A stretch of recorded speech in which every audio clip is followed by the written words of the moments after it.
We're talking today with Carrie Hudenko of Wyoming, Michigan. The interviewer is James Smither of the Grand Valley State University Veterans History Project. Okay, so Carrie, start us off. What year and where were you born? I was born in East Grand Rapids at Blodgett Hospital, September 29th, 1963. Okay, and then did you live in the city of Grand Rapids? Yes. Okay, and what was your father doing, or what was your family doing for a living when you were a kid? My mom bred Dobermans, and my dad was a police officer, or sheriff, for Kent County. Okay, and then when did you finish high school? 1981. And what did you do after high school? Well, I didn't want to go. I had a because I was a runner, so I had a little scholarship at Central, but I just wasn't ready for college. And so I really didn't know what I was going to exactly do. And then my girlfriend said, hey, would you come with me?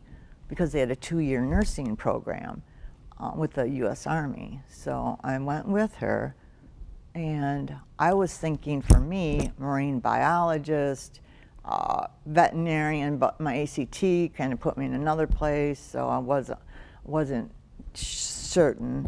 But when I went to the recruiter's office, they just started talking to me. You know, what do you want to do? Veterinarian, thinking that's going to be the end of that. Oh, you know, we got this MP program where you can have a dog. So he shows me all these videos of, you know, how the dog, you know, you train the dog and this and that, and then you're with the dog. So then my recruiter was going to do, they had a 2-year enlistment back then. So basically I would go to basic training, dog handling school, and then come back and finish my hometown recruiter aid with her. But when I got down to Detroit, where you actually have to sign, they didn't have any MP spots available. So they were really pushing prison guard, and I knew, you know, being a runner, there's just no way I can sit in one place for 12 hours.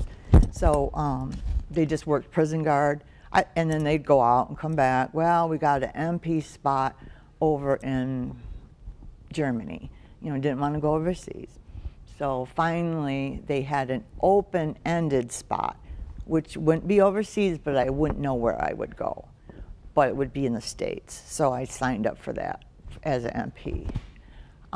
From there, I signed up on a delayed entry program. So I signed at 17, which my parents had to sign for. And then I got 2 friends to join, so I actually got promoted to E2. So my dad, we rented a Park Avenue, and my dad and brother brought me down to Fort Dix. They didn't have a place for me at the moment because I was the only female. So they put me in like a temporary housing with a sergeant. And the minute they left, I walked in the door, and he said, you're either gonna fuck me or you're gonna do calisthenics all night. And I was a virgin.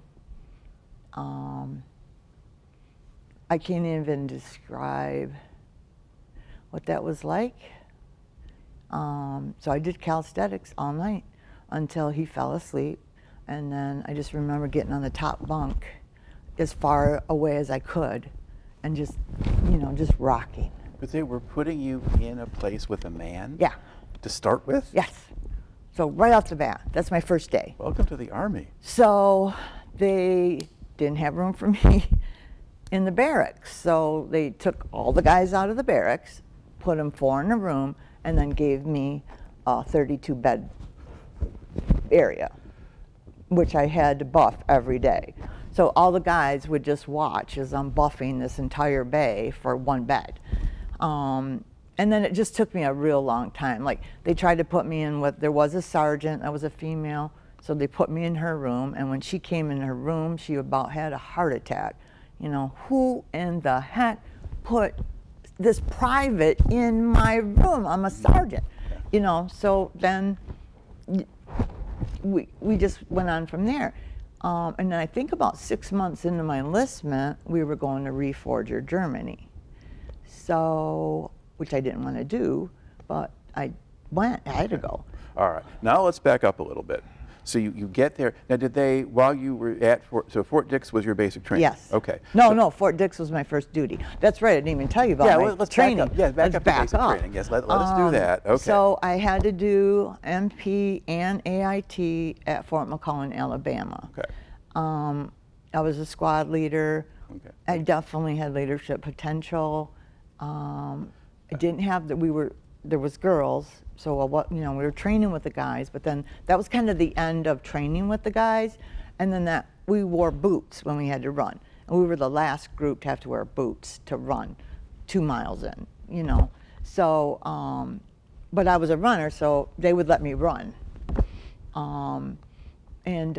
So then I got the orders. All right. Okay. So again, one thing to remember here is that less than 1% of the American population under the age of 70 has ever even been in the military. Exactly. And so I want you to tell me a little bit more about just what basic training was like and how that worked.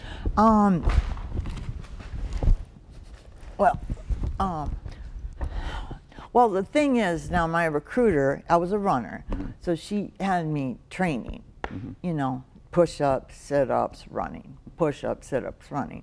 So when I showed up, you've seen it in the ads, you're sitting there just kind of enjoying your bus ride, and then all of a sudden you got 4 drill sergeants just screaming.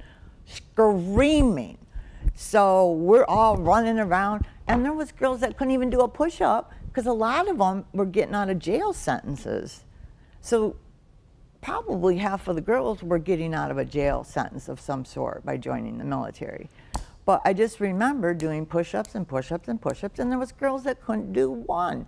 So that kind of took the heat off me a little bit. Yeah. And then I got along good. They let me run on my own, which was good, because otherwise we were running with girls that couldn't run, so we would be running, and then we'd go, you're only as strong as the weakest link, so, there'd be a girl walking, so we'd be running around, we'd never get anywhere. So, and then I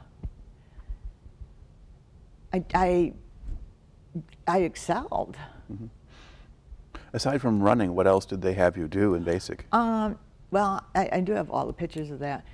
So there was live fire exercises that we did, or they were actually shooting over us with live fire. And like for women, especially trying to keep your behind down while you're low crawling is the kiss of death, So we did that, and we also did the gas mask. You'd go into there, and then you had to recite the ABCs, which most people couldn't do before they got out. But I just remember there was 2 training that I didn't have confidence about. And one was where you climbed up, and then you had to turn around and climb down, and then the wall. So if you've never gone over a wall, it's hard. And then I didn't have the confidence on the one, but with them screaming at you, like they scream at you, you can't believe what you can do. So yeah, I definitely excelled. And then my captain was from Grand Rapids.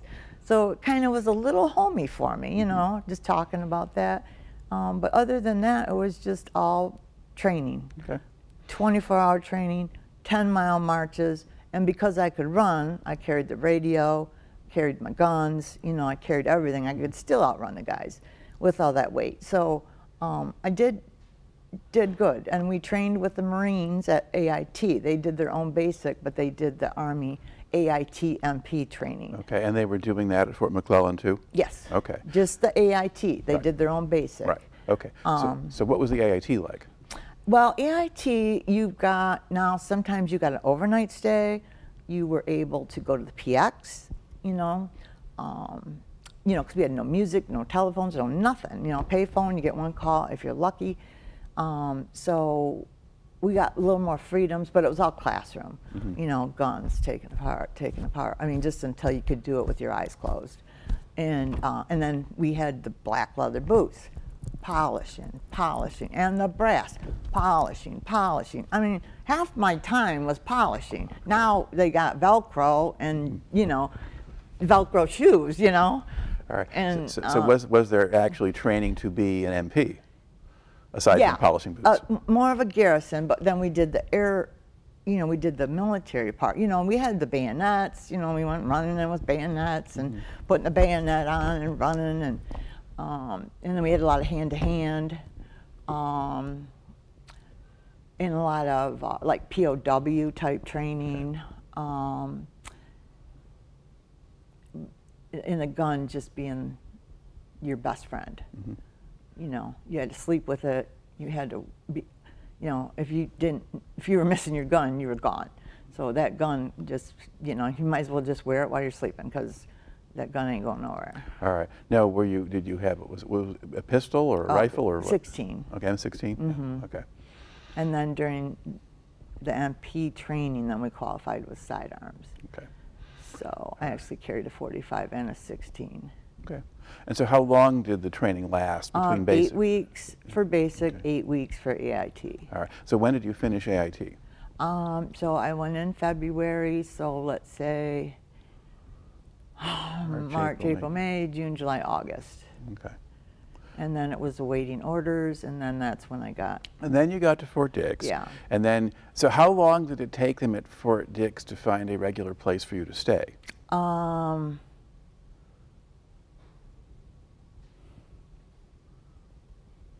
trying to think. I don't even know if I even had my own room. Well, you were there for 6 months? Because yeah, well, we went to Reforger. Okay. But how long do you think you had been at Fort Dix before you went off for that? About a year. Okay, okay, so that's a year. Yeah. So probably within that year, you're in a barracks someplace. Yeah. Okay. Yeah, so, I was in the Well, okay, so did you just stay? I was in that bay. But you just stay in that bay the whole time? Yeah, originally. And then with all the sexual abuse I had, I put in for a drop, which I ended up getting Korea. So I don't even think I was there a full year. All right. So so what was your actual job while you were at Fort Dix? What were you doing? This was the problem. I couldn't type. My dad told me to type my entire life, but I'm like, I'm hands-on, I'm not going to type. So that was the first question they asked, can you type? No, all right, combat, which there wasn't women in combat back then. So then we trained. You know, Lebanon, Beirut just happened. You know, we trained for that, but they sent the Marines who got massacred. But just the training to never talk to your family again. You know, you couldn't use the phone. You know, when you go, you go. So we would practice that a lot. Okay, get on the plane. You know, so I mean, you know, they would time us and they would do drills, so that if we did have to go, this is how fast we're going to get there. So a lot of training for wars that we didn't get. Okay, but now as an MP, what would you be expected to do? Well, I was assuming garrison, which is, you know, where you wear the dress outfit and you go. You're guarding at the base or the camp, or? Well, it depends. Like Fort Dix had housing, so we would get a lot of domestics. You know, I worked garrison maybe a week, and the rest was all combat. Okay, and so for an MP, what does combat mean? That means rear area security. Okay. So we would have the dignitaries and we would have the bombs. So, and then when we went to Reforger, we dropped in Amsterdam on C-140s, and then drove to Germany, and then the airborne attacked us. So it was a war game for 30 days, and I was the only girl enlisted. So that's where I ran into a lot of trouble. Okay. Did you have endure any more abuse while you were at Fort Dix, or were you mostly left alone at that point? Yeah. Okay. So, but then you get over to Germany, and now you're in this situation. What can you tell us about what happens to you? I became an M60 gunner because I knew I needed weapons to protect myself. So, because I mean, they could do anything but break your hymen. So, I mean, they could grab you, they could kick you. You know, we were still in that hands-on phase. Yeah. They would grab, you know, anything. You know, like at night, I'd be in my own tent, you know, and I was scared at night, but I knew, you know, we carried live rounds as MPs. So, but in Reforger, they had 5,000 men in a beer tent, and then they just had this little plywood wall, and then me. Mm-hmm. And these guys were on me all day and night, you know, saying things I didn't understand, you know, like, you know, we can smell you, we're gonna break this wall, you know, we're gonna get you, you know, I mean, all day. So I would just sit back, because I knew I had 200 rounds in my 60, and then I had 3 clips for my 16, and then 2 clips for my 45. So I figured I could take the first 300 out, you know, and then I would be in trouble. But they never got the wall down. But okay, but it was just kind of a sort of almost like almost a terror campaign or whatever. Oh, So yeah. You're just yeah. enduring this all of the time. Yeah. Did you report any of this to Nope. anybody? Nope, just, you know, that's what my job was, you know, and there was nobody to compare to. So, you know, they're ordering you to do things that you think you have to do, you know, so I didn't know any different. Okay, and that went on, was that a month that you were doing that? Yeah, okay. And then you shipped back? Went back to Fort Dix. Okay. I think they did have a room for me at that point. And then because of all the harassment I got, I put in for a drop, which I got Korea, which I didn't want to get. Okay. So, now when you say you put in for a drop, that means to get out of the military no, entirely? get out of that unit. That's not, okay, You know, not wanting to be in a combat unit. right. So then when I got the drop to Korea, my recruiter, who said I was only going to do 2 years local, she's like, oh, she don't want to go to Korea. Like I have a choice, you know. So our base was like a mile around. We were in Inchon. And again, the only female. I didn't have trouble with my guys, but they were doing these things called lice checks. So every month I would go and they would put me at parade rest and they would fondle me. And it could be 2 doctors, 10 students, could be more than that. Okay, so for lice checks, so they're looking for lice or whatever on your body. So you're... On your pubic area. Yeah, okay. So you're basically standing there naked in front of them while they do all of this? Lovely. So I did complain. That was in my file, Yeah. but they never stopped it. So How long were you in Korea? a year. So Okay. it was every month. Okay, and what were you actually doing in Korea? Combat. Okay. So we got to go. I worked the DMZ one day, which here we're all like 17, you know, and we're asking questions, you know. They're like, well, you've got to use the phone to call us before you shoot. And we're like, wait a minute.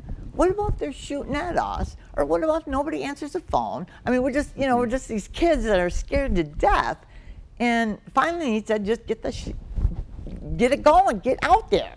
You know, so we're all out there. And then, you know, worrying about having to call the phone and nobody answering, you know. So you just got your gun out and you're just right across the river. So, you know, we couldn't see them, but we didn't know where they were. Well, all I could imagine was my, you know, it'd be a headshot. You know, so I'm just sitting there for 12 hours thinking my head's going to explode. Okay. So do they have you sort of just in small outposts with like a couple of you together? Or, 'cause, No, we were all alone on the line. okay, so you're all just out there individually? Okay, so, because I was wondering, you were talking about that and said, wouldn't you like have a sergeant or somebody who knew what he was doing out there? But if you're spread that thinly, then yeah, you're all on your own. Yeah. Okay. And that's also something that one would normally associate with regular combat troops rather than MPs. I know. But they may not have had a large number of people there, and so you get that experience too. So you're getting a whole lot closer to a kind of standard military infantry type experience than we were supposed to be having women do, or at least that was the impression you had back at home and all of that. Okay. Now, when you're in these places, was there stuff that you enjoyed or that went well? Well, we were foxholes, so you were digging pretty much most of the day. You know, you'd dig a big foxhole, and then the sergeant would say, 4 more inches that way. So then you'd start digging another one, and then while you're halfway done with that one, he's like, wait, we want you way over here. And I mean, so you're digging, and I just remember just having, you know, we had the steel helmets and just resting my helmet on the edge of the foxhole because it's my neck's tired. And this sergeant just came by and kicked me so hard in the helmet, I fell down and almost passed out. So there was constantly that kind of stuff, like just going to the bathroom. You know, I'd walk and then they'd be following me to see me pull my pants down. So I would walk maybe a mile and a half before I could still hear them yelling, "We can see you." So even that was a chore. So it was, I don't know, but that's all I knew. So I don't know. That's like kind of like there's definitely a portion where they brainwash you. So like the thought of dying for your country was patriotic and was the right thing to do. And that's where I came in. I was so patriotic. You know, I wanted to make a difference, but I was really limited because a lot of these guys that were my leaders were Vietnam vets that, you know, never graduated from high school. I mean, they would write me up and I couldn't even read it. Like they couldn't even spell the.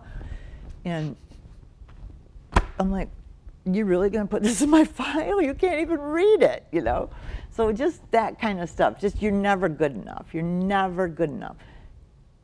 So that was, I fought that constantly. You shouldn't be here, you know? Yeah. You know, women don't belong in the military. So I constantly had to overprove myself that I could do it. Now you said in Korea, you didn't really have trouble with the guys in your own No. unit. So you actually had some group of people who were reasonably supportive? Yes. Okay. Yeah, my own guys, you know. But like, for instance, we went up to Camp Casey to escort, they were gonna take all the girls out of the northern area. So we went up there to get them down. But there was like 3 girls. So my guys would come in and sleep with all the girls. So, you know, just, hey, Carrie, hey, how you doing? You know, I just had headphones on and they're just all doing their thing. Okay. So, and that happened really everywhere I was. All right. So there were other women who did. Well, these were postal workers that Okay. we were escorting back. Okay. So, yeah.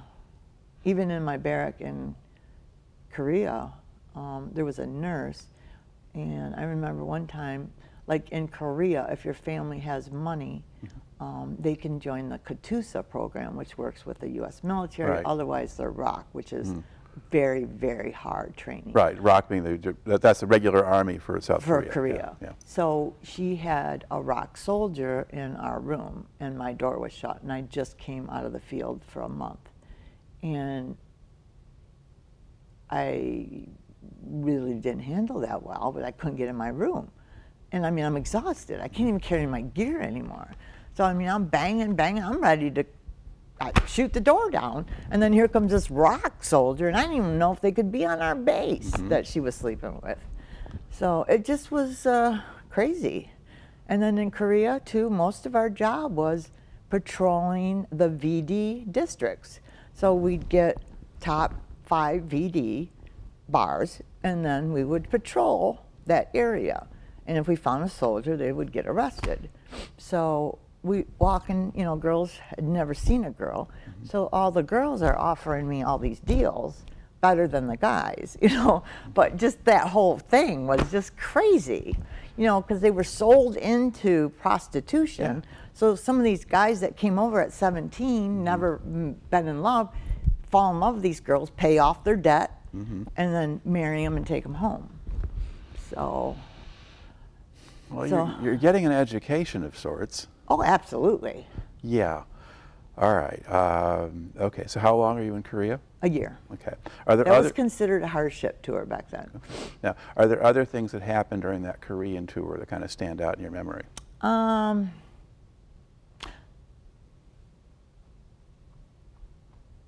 Just the lice checks. Okay. That was the worst part. Did you get an R&R or anything like that while you were No. there? No. 12 Okay. hours Yeah. every day. In fact, if you got your molars cut out by the Koreans, you would get a day off. So we all got our teeth So wisdom pulled. teeth out. Yeah. Yeah. Then we could go to Seoul. So 2 teeth Seoul, and then 2 teeth, Seoul. Okay. What kind of impression did you have of sort of the relationships, or the general relations between the Koreans and the Americans? I mean, how well did they get along? You know, even when I was in Germany, like they would close doors to us. You know, I didn't feel welcome either in Korea or Germany. Okay. You know, it's like, here we're helping you, and then you're closing your doors. You won't feed me. You know, so. It's like you go into town and they shut the restaurant, or. Well, that was more in Germany. Yeah. Korea, the problem was we were in the middle of Inchon, and nobody spoke English. Yeah. So when you went off post, it was just walking into Korea. Not like in Seoul, everybody just spoke English. You know, and all we learned is how to ask for a beer, how to find the bus stop. You know, that was kind of all we learned. Right. Okay. So you spend the year in Korea. Now, what comes next? Then I get back, and then I get stationed at Fort Meade, Maryland. Okay. And what duty did you have there? Mainly guard check. And what does that mean? That means that if somebody wanted to come on post, we would have to. That's what we did in Korea too. Yeah.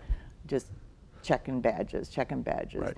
And then in Korea, black market was like you could get fresher donuts in Korea than you could at our bakery. So the black market thing was huge. Everybody wanted Tang, Levi's, and Spam.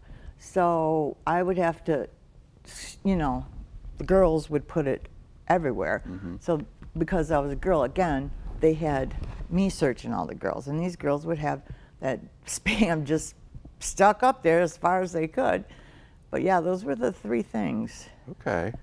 And then you'd see them off post, you know, for twice what we're paying for them. But, you know, and then in Amsterdam, Germany, when I went too, it was kind of funny. These Amsterdam soldiers would come and they would trade us for like food, or if we wanted a beer, for uniforms. So we all traded all our uniforms to get some fresh meat, you know, because we're eating out of cans. And then we all ended up just with 1 uniform. Well, they didn't know what to do with me, so they just kept me on KP duty, like when it was shower time, because there was no shower facility.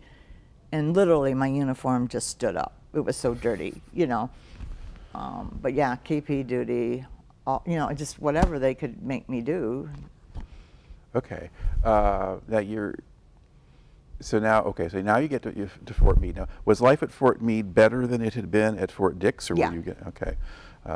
So what was your regular routine like there? That again was 1 month of field, and then 1 month off field, and then I got my acting sergeant stripe, so I was in charge of trash pickup, and that's what we did as MPs when we weren't in the field. MPs pick up trash. Yeah, so I had a big boy thing I found, and I put that right in the top of my Jeep. That's what we did. Elbows and assholes, you know, get all those cigarette butts. You know, I didn't even smoke. I'm like, why am I picking up everybody's cigarette butt? You know, but that was the big thing. Okay. And how long did you stay there? That was the end. So, Okay, so not even a year, I don't think. All right. So so you start active duty in '82. All right. And then, so when was Reforger roughly? When were you? Reforger would have been '82 February. Wow. So that would have been probably like the spring of 84. 84. Okay. Yeah. All right. And then when were you in Korea?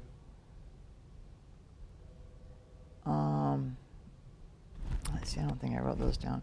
So Fort Dix, New Jersey was 8 weeks.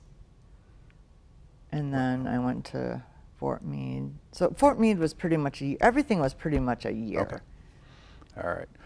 Now, so you're in, and then I guess you had mentioned that as you got to sort of the end, you were both on active duty and you wind up in the National Guard? No, that was after. So what happened was I got married, and then there was another element that I didn't know was going on, was most of the women were lesbians, and they couldn't tell. but they still would hit on me or watch me. So I had both going on at the same time. And I met a guy, and we liked the same music, and, you know, so we got married. And then the girl that stood up for me professed her love for me, and then wouldn't be a witness. So we had to go back the next day without her. So I didn't know any of that was going on, but it was going on. All right. Another wake-up call. It kind of keeps happening there. Yeah. So when did you get married? We got married right off post, so it would have been like 86. Okay. All right. Now, so were you in for more than one hitch? I mean, did you ever re-up or extend? Well, what happened was he got stationed in Anchorage, Alaska, and if I would have had 6 months left, I would have gotten my sergeant stripe. So I was interested in re-upping, but they wanted me to go to Germany again, and I was not willing to do that. So I ended up getting out. Okay. I'm just kind of thinking about the math, because how long was your original enlistment for? 6 years. That was 6 years. Yeah. Okay, that was a 6-year commitment. Yeah. Okay. So you had 6 years, and then you had whatever you had in active duty. You know, like they had 2, 3, 4. So I did 3 years active, and then I was basically you're on call. Okay. So if there's a war and you're on your end of your 6th year, you could still get called out. Okay. So when I got divorced, which never should have gotten married, but I just was doing things that didn't make sense, but I didn't realize it at the time. So then I came home. Okay. And then got into the National Guard. Okay, so when did you join the National Guard? It would have been probably 87. Okay, but there you're still, your original 6 years is not up yet at that point.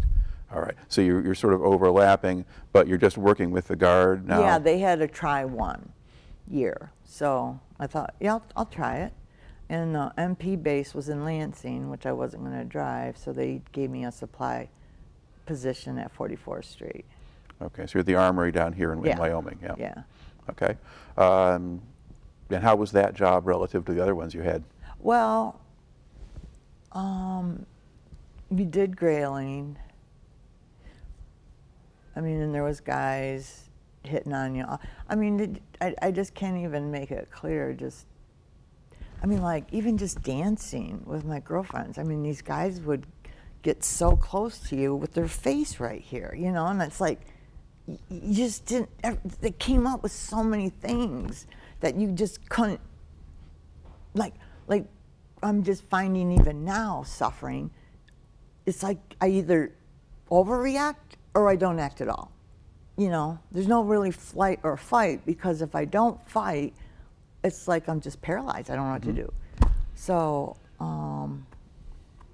I got into there, and then just got where East Grand Rapids was interested in looking for a woman, but they basically said we wouldn't hire anybody that was in the National Guard. When you said East Grand Rapids, were they looking for a woman for a police department? Yeah. Okay. And they didn't want someone who was in the Guard. But would they look at you if you left the Guard? Was that, so is that what happened? You left the Army and then you went and became a cop? All right. Now, was that world better than what you had left? So it's still the same male culture? Yeah, I was in the locker room. They expected me to change with the guys. I'm like, I'm not taking my clothes off in front of the guys. So I was basically in a broom closet. If I wanted to go to the bathroom, I had to lock both doors so nobody could get in. If I wanted to shower, I had to lock both doors.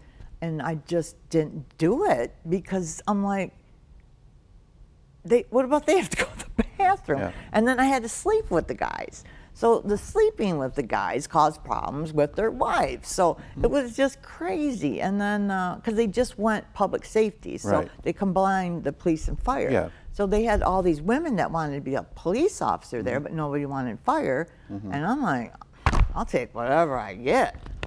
Give me training, you know. So did you wind up with the fire part, or? Both. Okay. We were all three, paramedic.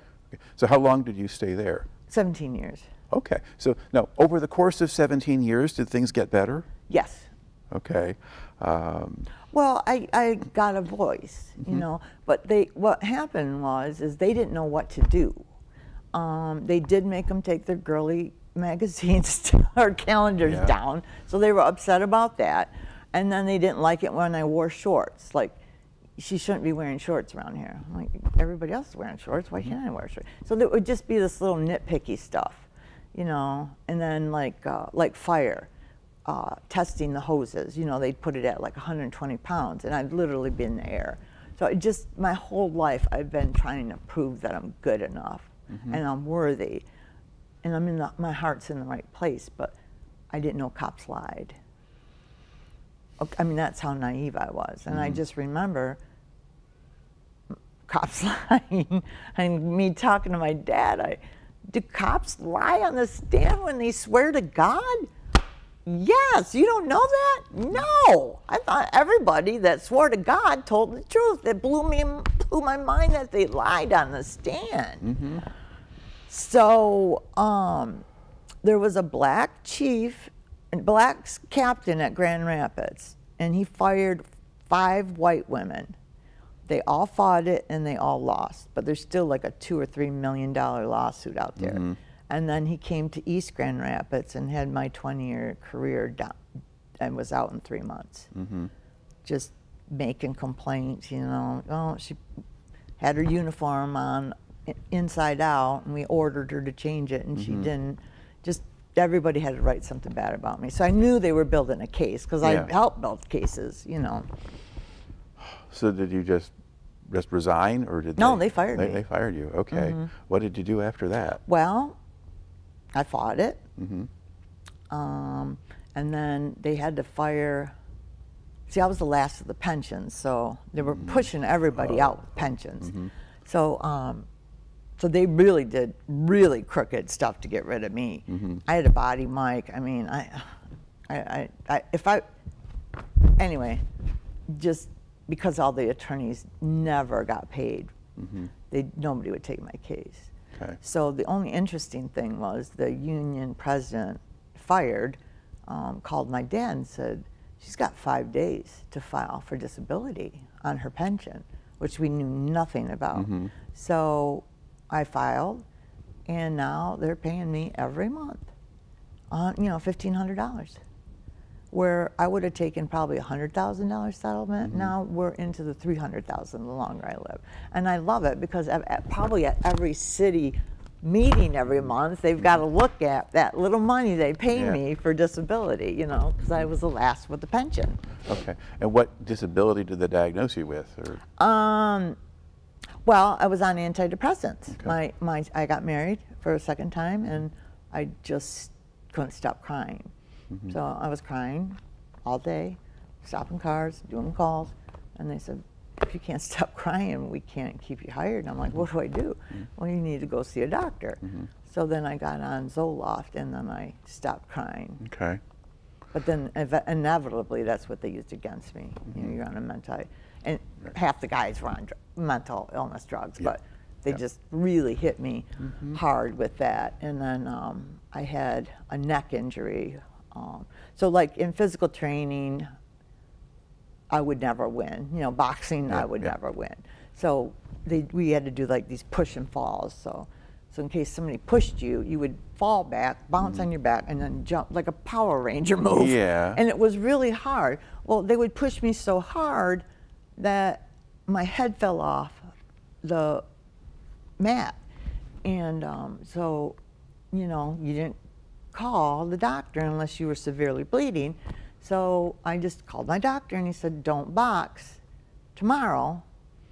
So I was sitting out, and then here comes this black chief, and he's like, here's another fat white chick not wanting to do any work. And yeah, he just was on me. They started me all over, like training like a newbie. You know, I couldn't call home, I couldn't take bathroom breaks, I couldn't stop. You know, it was just constant patrol. And then they gave me scenarios, like, you know, because we were training for Columbine. They would give me scenarios that I couldn't win, that were specifically done for me. So then they showed me unsafe on the firing line. So then they took me to the range.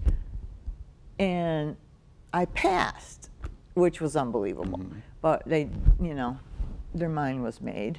And okay, so if you look back at the time that you spent in the military, did you get anything positive out of that?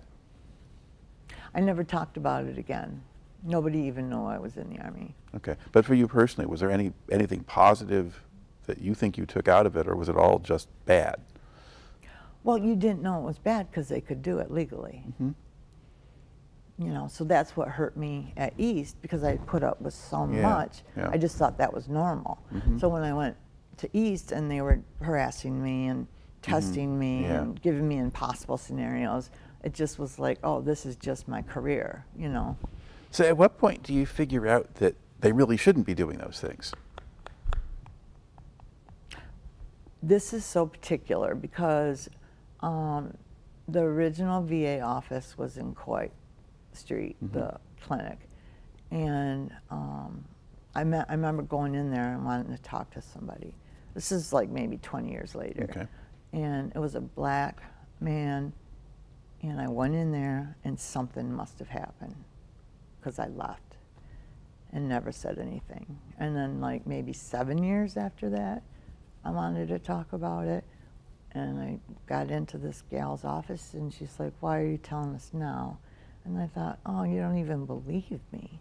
So it wasn't until, it's like 40 years later that I got into like really stressful situations and didn't handle them well.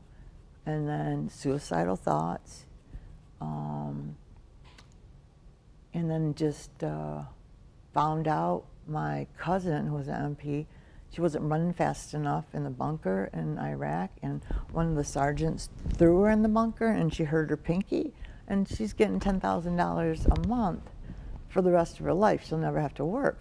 And I'm like, you just hurt your pinky? Wow. I had a lot worse stuff happen than that. So then that's when I got in touch with people, and it was a really long process. But when I went to see, I don't know, PNC or who makes the decisions, he said, your case is so easy because you complained and it's in your file. Okay. So I got paid right away. So, but then when I really broke down, you know, I was in and out of the hospital a lot. So how long ago was that? I just got out of the hospital. I haven't been in the hospital for 3 years. This is as long as I've gone. All right. But I really, really tried to kill myself. All right. And after you left the police department, I mean, did you take another job, or did you just live off the disability, or? Well, I didn't get the disability right away. So I, you know, fired cop. Who fires a cop? You're either doing drugs, you killed somebody, you know. So just the fact that I was fired and they didn't let me retire or whatever. But a friend of mine got me into Michigan Community Blood Center as a driver. So we would set up. So I got a job. And then then you could test and be a phlebotomist. You didn't have to go to class. So I tested out and became a phlebotomist. And then again, 2 black supervisors. I hate to talk about reverse racism, but they fired me because my mom was dying and I was crying, and they said I was on cocaine. Oh, good. Yeah, drug test me? No, okay. Yeah. I fought that and won. I had to leave my mom's deathbed to go file an appeal. And I won, but then I just was pretty far gone. Lost my house, went homeless. I mean, it just, what you name it, I did it. All right. But you seem to have kind of steered yourself back around and on track. I mean, After you're here, 3 years. You're here kind of talking to me now. So do you get psychological support or therapy or anything like that? Yep. Yeah. And is that just private or through the VA? Through the VA. Okay. So the VA is finally being useful? Yes. Okay. Yeah, because if I didn't have the VA, I wouldn't even have insurance now. So. Yeah, I mean, your story is not the kind of story that people necessarily expect when they want to talk to somebody who's been in the military. You know, because I think it's just a sacred thing, and some people can't talk about it ever. Yeah. Just like the World War II vets. I remember once they found out I was an MP, I mean, my girlfriend's dad never talked about it, and he said, you know, we stole things. One of the guys was sleeping under the tracks. They didn't know, and they ran him over, and they had to pick out all his body parts out of the tracks, and he just unloaded on me, you know, right before his deathbed. So it was fascinating. And then all the stories too in the hospital. I mean, just blown up, and I mean, you know, just crazy stories. Because now the kids, like in Vietnam, World War II, there was a little hand-to-hand, you know, quite a bit hand-to-hand. In some places, yeah. And then Vietnam was just like, clear the field, you know, we don't even know who's down there. Blow it up, keep going. Now, these kids have to actually identify the body they kill. So these kids now, that, all right, we're killing people, we're doing our job, but to go up and to tag them and bag them and get their ID, that's what's really screwing them up, to see what they did versus moving on. Yeah, okay. So was it through the phlebotomist job that you were seeing that, or is it just being or just being in the hospital yourself and you're there with some of these people? No, the phlebotomist, I was doing good. Then I lost my house, got an apartment, and all I could get was a factory job, which, you know, I got both hips replaced. I need both shoulders, just from carrying that weight at 17. My knees are going to need replacement. So you're just left with huge scars. And just, you know, even now, I still look back. It never leaves you. So. Yeah, so that's really, that's kind of shaped the whole course of your life on some level. I had 3 failed marriages, homeless. I mean, I just fit the mold for sexual abuse. So, I mean, they're just like, oh my gosh, why didn't you talk to us sooner? Well, I didn't even know there was any help. Yeah. Nobody talked about it. So now, you know, so Fort McClellan, Alabama, they recognized that exposure. Apparently there was an Agent Blue, which where Agent Orange affected the soldier and their family. Then Agent Blue was going to affect the soldier, their family, and their family. It was going to go more. Yeah. And that's what leaked all over Fort McClellan. Okay. So now I'm dealing with a lot of pre-cancer, and unfortunately, just like Agent Orange, you have to have one of the diseases before you can file a specific claim. Right. Just like when I first went to the hospital, everybody was from McClellan or Lejeune. You know, we were just all, you know, we didn't know what we were doing. And so I ran into so many people, you know, just, and that Lejeune was a horrible tragedy, how many died. And I think that's what's going to happen with Fort McClellan. If you've gotten, let's say there's 500,000 left, maybe they have to wait till 20,000 are left before they can pay, because it would collapse the system. So that's what we play with now, like the burn pits. The burn pits are bad. I mean, these kids are coming back deformed. You know, it's just stuff it's doing to their faces, and, you know, so.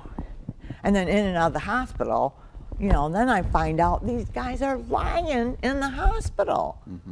They're lying and getting benefits. And I'm like, what?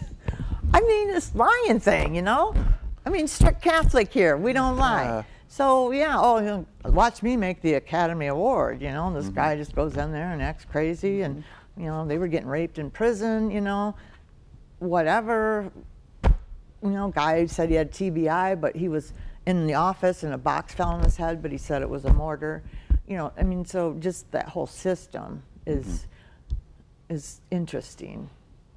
Yeah. And to be in and out there, and then I think I was like projecting, like how the drill sergeants talked to me. I would yell at them like that. I mean, I would yell so hard I was peeing my pants. And these girls had never seen anything like that. I thought I was a POW in Korea. I was screaming for coordinates, you know, and they're like, they don't even know what I'm talking about. Finally, a nurse comes in and just gives me some coordinates to shut me up, you know. I gotta know where I am. So yeah, I spent a lot in the hospital. A lot of time. I guess one other thing is that you're now involved with the Legion. Yes. Okay. When did you start connecting with them? Okay, so I was homeless. So then I couldn't stay in my car in the winter, so I would go to Florida. And then the last year I came back home, I was able to get an apartment. Because what happened to me is, okay, I got this limited income, but every time you do an apartment check, it's 10 points off your credit score. So I had tried to get apartments in 25 different places, but I had foreclosure, I had bankruptcy, so I couldn't get any place to rent. So I rented an Airbnb, and then came back to Battle Creek Section 8 housing, and then that's how I got hooked up with American Legion, Blue Star Mothers and Auxiliary. I was a service officer, which I couldn't handle. You know, the guys telling me that I couldn't do it. I just told them, I said, I can't do it. I can't even handle my own problems, let alone try to figure out theirs. Yeah. And so are you still like a member of a local Legion post here, or? Well, when I came here, so I was in the hospital for months because I cut myself so bad that I couldn't use my hands. So they didn't know what to do with me, so they kept me in ICU for like 4 weeks. Then they couldn't send me anywhere because I had a brace on this arm. So finally, they sent me somewhere, and then they just devastated me. Talked to one doctor online, and she said, you're incompetent, you need a fiduciary, we want you in AFC home, we don't think you can function, and you're incompetent. So that was really hard to deal with, getting out. Never saw that coming, and that just, you know, luckily my daughter stepped up. I do have 2 children. So, and she, while I was in the hospital, I bought a house, which was crazy. She got my household, got rid of all my stuff, and then I moved to where I'm with Catherine, and just latched on to an older lady that was lonely, and we spent every day together, probably for 2 years, until I was able to actually go by myself somewhere.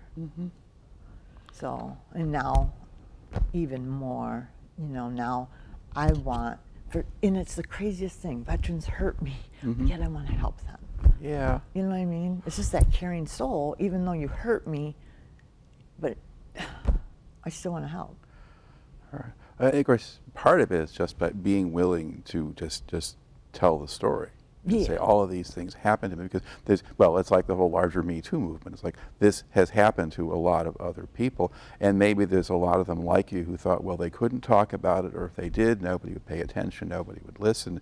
And the climate is gradually changing in a direction where more and more of society recognizes, okay, nobody should have to do that. I mean, just as you were telling me about the things that happened to you, especially right there at the beginning of your military career, it's, I mean, my response just, as somebody who's pretty familiar with how the military worked, or so I thought it was like, they did that. Yeah. They did that, and so forth. Because I've interviewed other women who've gone through it around the same time that you did. Usually they didn't have that many bad things happen. Yeah. But the other thing is, I often don't know what they held back.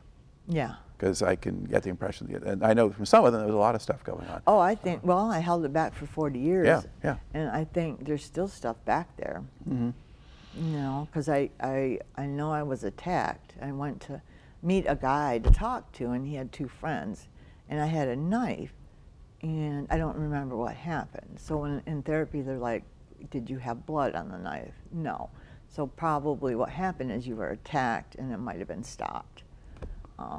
But yeah, I mean, just constant, you know, just even like the bathroom thing.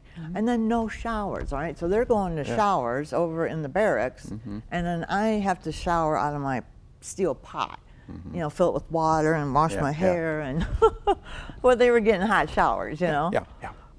No, KP duty, and that's what they told me, get in with the cooks. If you're in with the cooks, well, they had all gotten out of prison. So, but I still got in with the cooks, so I was fed well. All right. It's a remarkable story, if not exactly a happy one. Is there anything else you want to kind of add to the record here before we close this out? No, just I looked at my suicide as weakness. I didn't think anybody would love me again. I didn't think anybody would talk to me again. So that, like 2 years in hibernation, just, like my doctor said, we can't put you on any other meds. You've been on every med since you've been 17. The next is shock treatment. And I'm like, no, that's not the way my life's gonna go. So either I make my own happiness or I don't.